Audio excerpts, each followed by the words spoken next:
আল্লাহ তাআলা রমজানের আগে রমজানের কারণে কিছু পদক্ষেপ গ্রহণ করেন স্পেশাল ভাবে, যেগুলো অন্য কোনো মাসে তিনি গ্রহণ করেন না, একমাত্র স্পেশাল রমজানের কারণে গ্রহণ করেন। বলে সেগুলা কি? বুখারী মুসলিমের হাদিসের মধ্যে নবী করিম সাল্লাল্লাহু আলাইহি ওয়াসাল্লাম ইরশাদ করেন, আন আবি হুরায়রা রাদিয়াল্লাহু তাআলা আনহু قال قال رسول الله সাল্লাল্লাহু আলাইহি ওয়াসাল্লাম ইযা দাখালা রমাদান, যখন রমজান মাস আসে, ফুতিহাত আবওয়াবুস সামা, আল্লাহ পাক রব্বুল আলামিন আকাশের দরজাগুলা খুলে দেন। আরো জোরে বলেন সুবহানাল্লাহ। এক নাম্বার পদক্ষেপ আবওয়াবুস সামা, ফুতিহাত আবওয়াবুস সামা, আকাশের দরজাসমূহ খুলে দেওয়া হয়। দ্বিতীয় নাম্বার আল্লাহর পদক্ষেপ রমজান উপলক্ষে, ওফি রাওয়ায়াতিন ফুতিহাত আবওয়াবুল জান্নাহ, জান্নাতের সমস্ত দরজাগুলা খুলে দেন। সুবহানাল্লাহ বলার জন্য রেডি থাকেন। তিন নাম্বার পদক্ষেপ আল্লাহর রমজান উপলক্ষে, ওয়াগুল্লিকাত আবওয়াবু জাহান্নামা, আল্লাহ তাআলা রমজান উপলক্ষে জাহান্নামের দরজাগুলা বন্ধ করে দেন। তিন নাম্বার পদক্ষেপ, ওফি রাওয়ায়াতিন ওয়াসুলসিলাতি শায়াতিন, শয়তানকে আবদ্ধ করেন, বন্ধ করে রাখেন, শিকল পরিয়ে রাখেন। সুবহানাল্লাহ।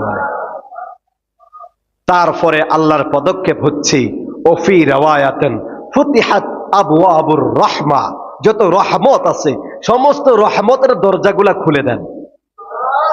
কোন মাসে? আকাশের দরজা খুলে দেন কোন মাসে? জান্নাতের দরজা খুলে দেন কোন মাসে? জাহান্নামের দরজা বন্ধ করে দেন কোন মাসে? শয়তানকে শিকল বন্দী করেন কোন মাসে? রহমতের দরজা খুলেন কোন মাসে? বাকি 11 মাস এগুলা আল্লাহ করেন না। এটা রমজানের বরকতে, রমজানের মর্যাদার খাতিরে, রমজানের গুরুত্ব বুঝানোর জন্যই আল্লাহ পাক রব্বুল আলামিন এই পদক্ষেপগুলা রমজানের কারণে স্পেশাল ভাবে করে থাকেন। তাহলে রমজানের স্পেশাল মর্যাদা আছে না নাই? আল্লাহর কাছে যেহেতু মর্যাদা আছে, আমাদের কি পরিমাণ মর্যাদা দেওয়া দরকার, কি পরিমাণ মর্যাদা দেওয়া উচিত আমাদেরকে? এই হাদিস সহিহ হাদিস, বুখারী মুসলিমের হাদিস। তাহলে এক নাম্বার কি?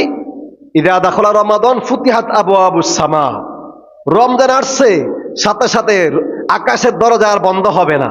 রমজান শেষ হওয়া পর্যন্ত আল্লাহ রব্বুল আলামিন আকাশের দরজাগুলা খুলে রাখেন। কেন খুলে রাখেন? বান্দার প্রতি, বান্দা বান্দের প্রতি যেন সরাসরি আল্লাহর রহমত বর্ষিত হয়। আকাশের দরজা খুলে দেওয়ার অর্থ কি? আল্লাহ সরাসরি বান্দাদেরকে দেখবে, বান্দারা যা করে সবকিছু সরাসরি আকাশে পৌঁছে যাবে।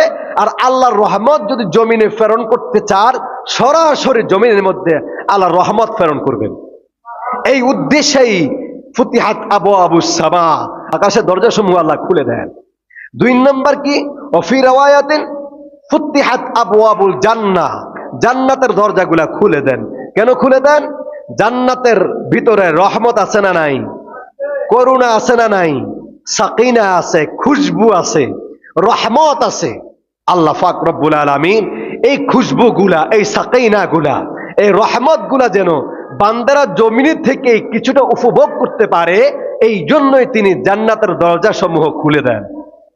রমজান শেষ হওয়া পর্যন্ত আর জান্নাতের দরজা তিনি বন্ধ করেন না। 3 নাম্বার হচ্ছে ওয়াগুল্লিকাত আবওয়াবুল জাহান্নাম, জাহান্নামের দরজা বন্ধ করে দেন। কেননা সেখানে আযাব চলে, সেখানে যন্ত্রণা দেওয়া হয়, সেখানে জাহান্নামবাসীদেরকে কষ্ট দেওয়া হয়। সেটা নরকের জায়গা। জাহান্নাম কিসের জায়গা? নরক, অশান্তির জায়গা। এই অশান্তি বন্ধ করে দেওয়া হবে এই জন্য, কারণ এটা রমজান। এটা কি?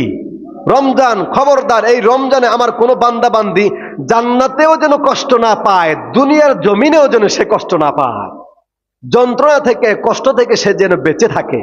এই জন্য আল্লাহ রাব্বুল আলামিন ওয়াগুল্লিকাত আবওয়াবু জাহান্নাম, জাহান্নামের দরজা সমূহ তিনি বন্ধ করে রাখেন। তারপরে কি করেন? ওয়াসুলসিলাতি শায়াতিন,